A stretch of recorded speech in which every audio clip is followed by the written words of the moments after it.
Hi, this is the third video in the series of buying investment properties and with particular attention to the three biggest mistakes that investors make.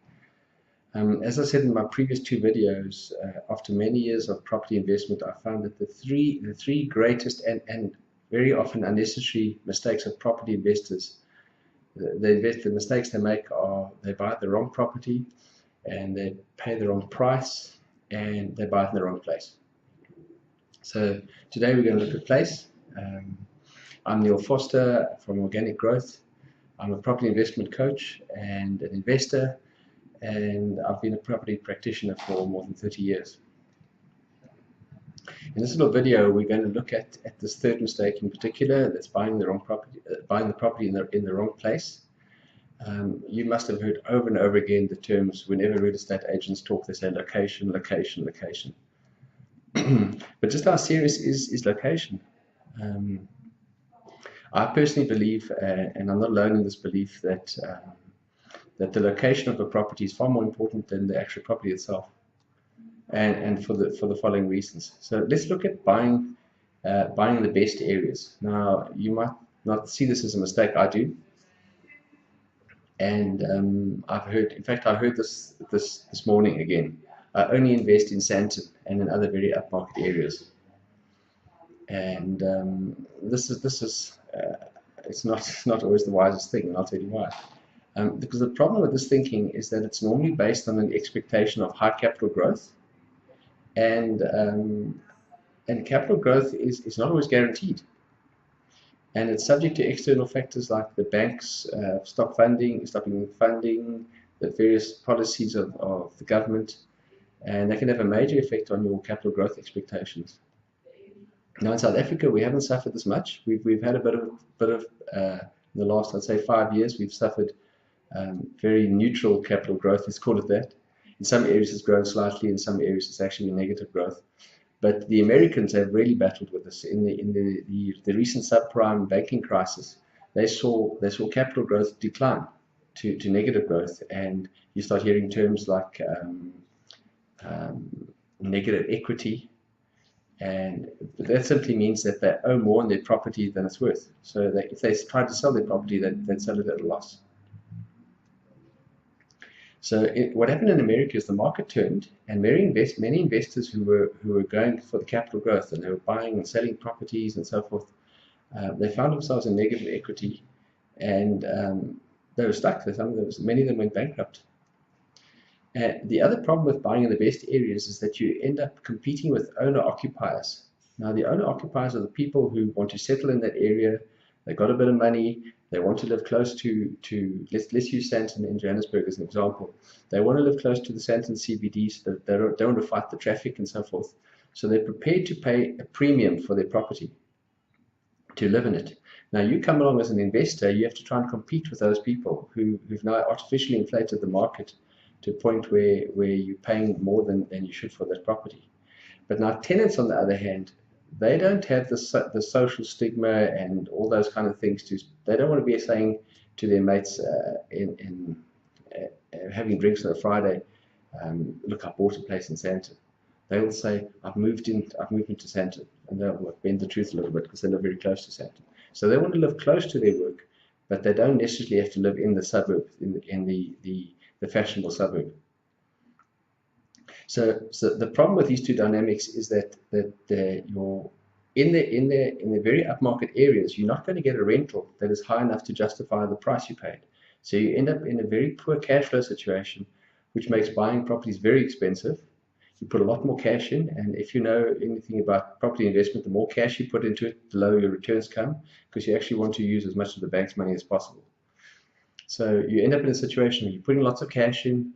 It affects your growth. It affects how often you can buy properties, because you buy property and it sucks up all your capital and your cash flow while you're getting this property established and into your portfolio. And in the time that you bought that one property in a prime area, you could have bought 3 properties in the area right next door, where it's not so fashionable to say I bought a house in North Riding, but you don't mind living there. You're close to Sandton and so forth, so the rentals there are higher, and the numbers work, the cash flow works better there.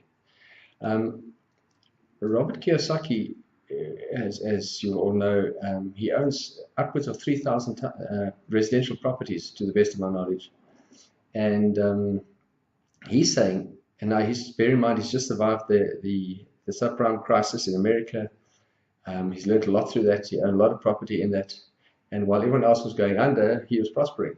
And he says, focus on rental growth, not on capital growth. Because after all, you're trying to build a portfolio that's going to provide you rental income. You're not aiming primarily at capital, although capital growth and rental growth are somewhat linked. Your primary focus here should be rental growth. So investing in property close to the prime business nodes is that the business nodes where your tenants work, okay, but you don't need to invest in the prime residential suburb. Okay, so you need to I don't know if I'm making myself clear.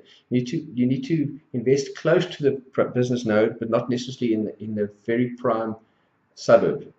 I'll say in Sandton, you don't have to invest in Sandton. You can invest just next to Sandton, and end up with far better capital growth and rental growth prospects.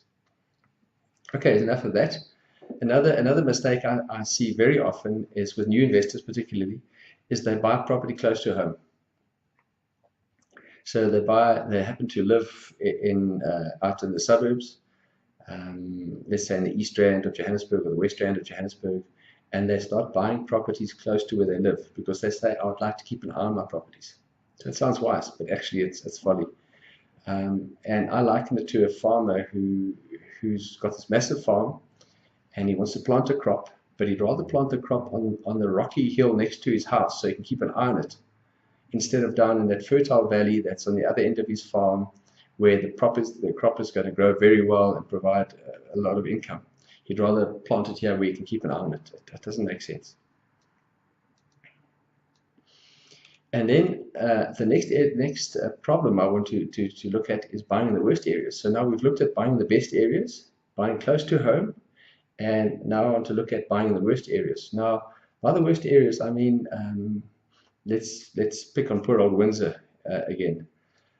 Windsor is a suburb which has suffered a lot of decay in the last few years. It's got social problems. There's crime issues there. Historically, the buildings aren't suited to this modern environment we live in, where security is a major issue. And as a result, you've got a crime-infested node where the property values aren't doing well at all. In fact, for many years, the banks wouldn't lend you money there. Now they're kind of forced to. And the rentals haven't grown significantly. They are fairly high compared to the purchase price. So when you do your cash flow, when you look at buying a property in Windsor or in a poor area like that, your cash flow looks very good. And you say, wow, this thing's cash flow positive from day one. Well, that's because the sellers have to drop their price so low to get the property sold because they want to get rid of this thing. And the tenants will still pay rent.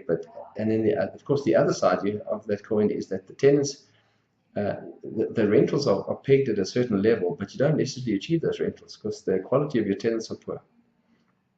So what looks like a great deal, I know people who've done exactly this, and they're still sitting in their properties, they can't sell them, they're collecting rental, but their rental is not growing significantly as well as it could elsewhere. And you literally could buy a property 3 or 4 kilometers away and do much, much, much better. So don't let that be you. Okay, so is there a simple solution to all of these major 3 problems, P problems as I call them? That is buying the wrong property, the poor choice of type of property, and paying the wrong price. In other words, paying way too high. You can never recover it once you pay too high. And thirdly, buying in a poor location. And yes, the answer is actually surprisingly simple. And it's because I think it's so simple that people just don't get it. Anyway, I'll tell you what my secret is. You buy small townhouses for less than the market-related prices, and you buy them in the second best areas. And you'll be amazed at how fast your portfolio grows. Go and try it.